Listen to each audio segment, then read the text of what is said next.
You know, there's something a little funny about someone who hasn't upgraded their phone in 2 years unboxing this. This is the ROG Phone, and it is just about the most excessive mobile device that I have ever encountered.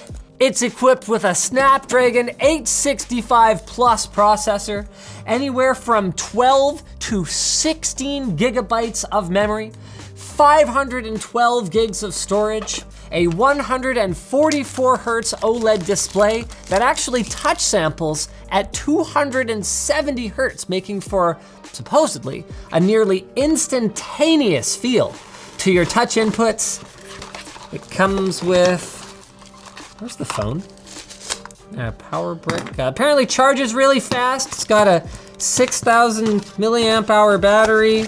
Comes with a Type-C to headphone jack adapter. Yeah, they took out the headphone jack. It's got some, well, that's really nice. It's got some extra rubber stoppers included for the port. Oh, the phone was in the outer shell.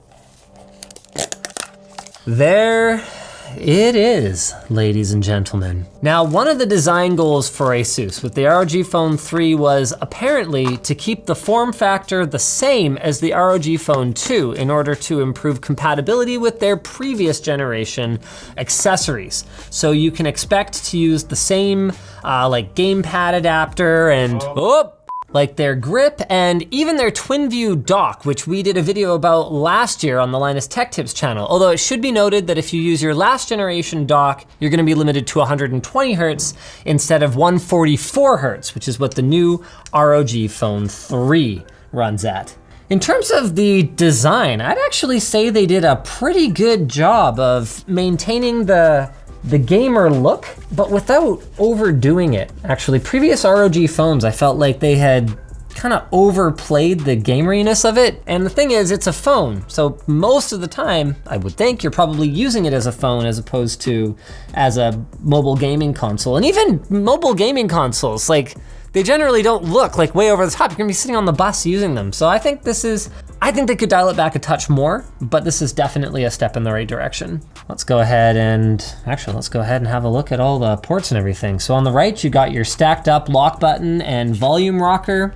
Right here, these are the pressure sensitive air triggers. So these are for gamers. So you got your shoulder buttons right there. Up on the top, you got a whole lot of not much. Apparently the phone has a 4 mic array for noise canceling though, so that's pretty nice. You got a SIM tray here. Actually, does it have micro SD expansion? And the answer is no. Dual SIM, yes. Micro SD expansion, no. With that said, 512 gigs is a friggin' lot of storage. As for why they didn't do a 1 terabyte option, apparently it was because the only 1 terabyte drive available was UFS 3.0, not UFS 3.1, and they were after just nothing but raw speed. Down here, we've got 2 USB Type-Cs, but it should be noted that one of them, which is actually, there we go, handily marked on here, is a USB Type-C, and the other is, do not insert a USB Type-C cable to this port. Do not do that. So that's the red one. On the bottom, we've got another USB Type-C. It's offset again, just like the previous one, and as I alluded to before, there is no headphone jack right here. Dual front-facing stereo speakers, a la the HTC One, and I'm expecting big things from them. Apparently they have tuned the crap out of these speakers for like great bass response or something like that. We're in the middle of the setup process here. I'm gonna go with classic. Thank you. ASUS, as of, I believe, last generation, or it might have been the first ROG phone, offers the ability to set it up with a not horrendous gamery looking skin, which I personally really appreciate. And now we're gonna get dropped onto the cringy startup video. I cheated on this video a little bit. I have already been through this startup process and it is hilarious. Scan the ROG totem. Why? Don't question it. Oh yeah. Oh yeah. Start. Playing a game as part of the setup? Yep.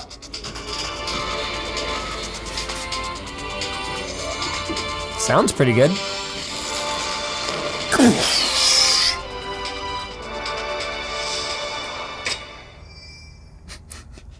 ASUS, I do. I love you guys very dearly. But what the hell did I just watch? Welcome to the Republic of Gamers. Nah, I'm good, thanks.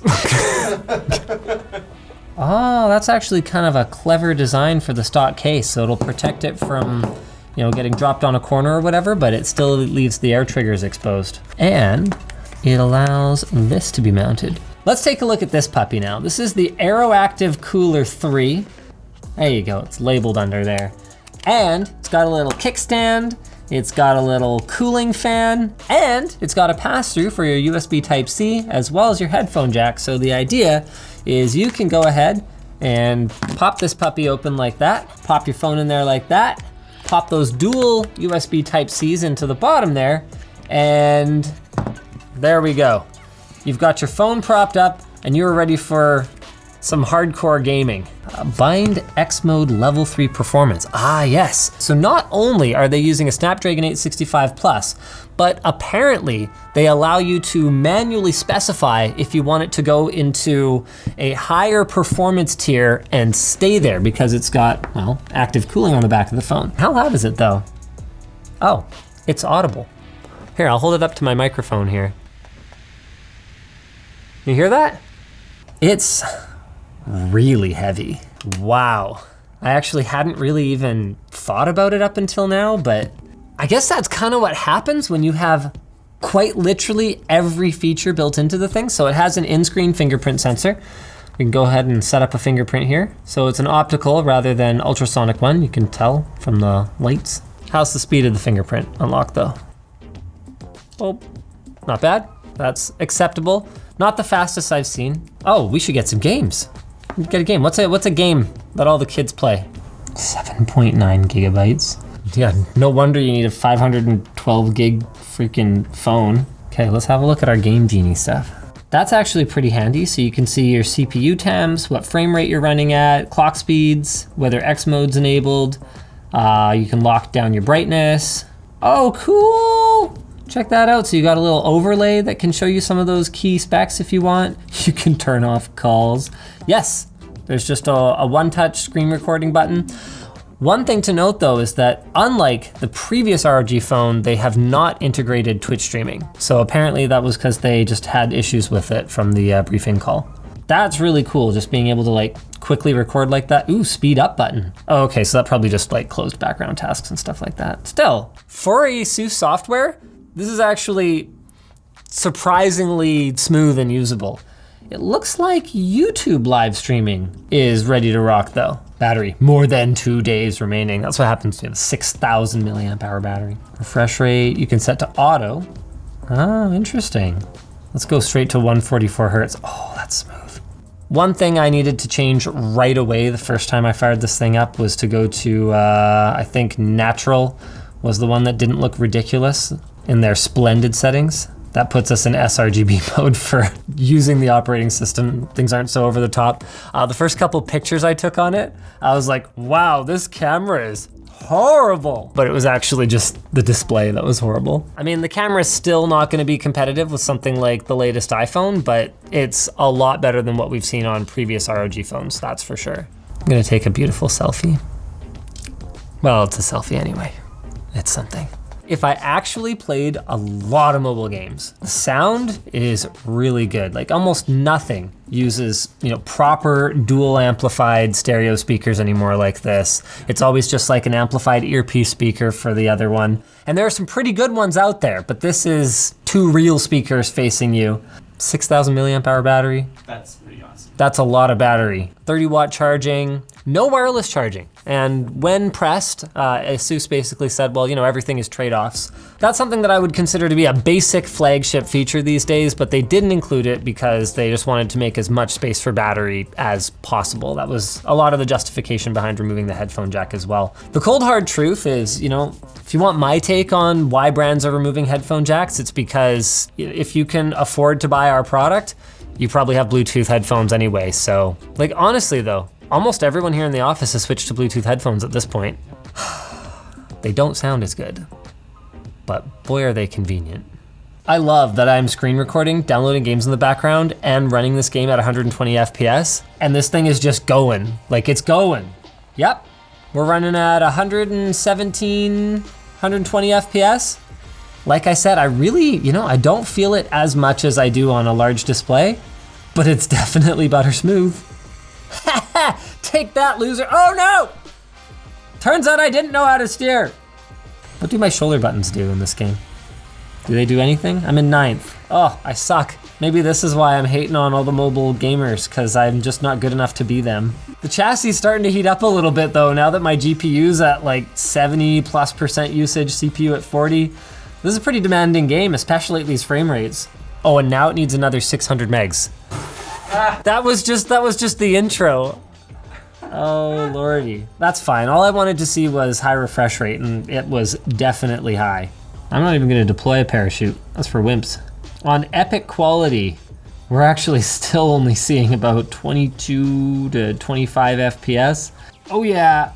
What's up now? What's up now? What's up now? I don't even know what's up now. Whoa, whoa. Ah, gotcha. How do I pick things up? I don't know. I don't know how to pick things up. I don't play this game. Hey, what's up? What's up now? No way.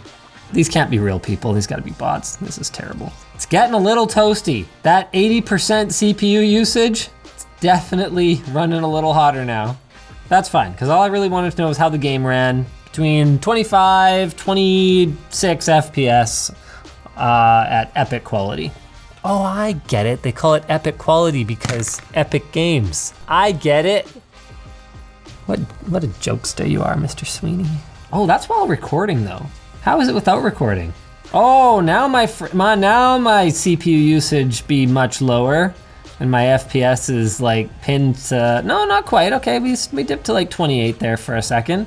Okay, that's pretty cool. We were still getting very playable frame rates while recording though. From my first impressions, the bottom line here is pretty simple. The ROG Phone 3 is exactly as advertised. It's got a gigantic high refresh rate, high brightness OLED display. It's got a massive battery. It's got gamer optimized features like being able to quickly screen record, turn your CPU up to the maximum speed, configure your air triggers and all that good stuff. They've got a bunch of accessories. I love that they gave thought to intergenerational accessory compatibility. And really the bottom line for this one is, do you need a gaming phone? Like, not does anyone need a gaming phone. There's people out there. I mean, do you need a gaming phone? And if you do, this is looking like a pretty swell option.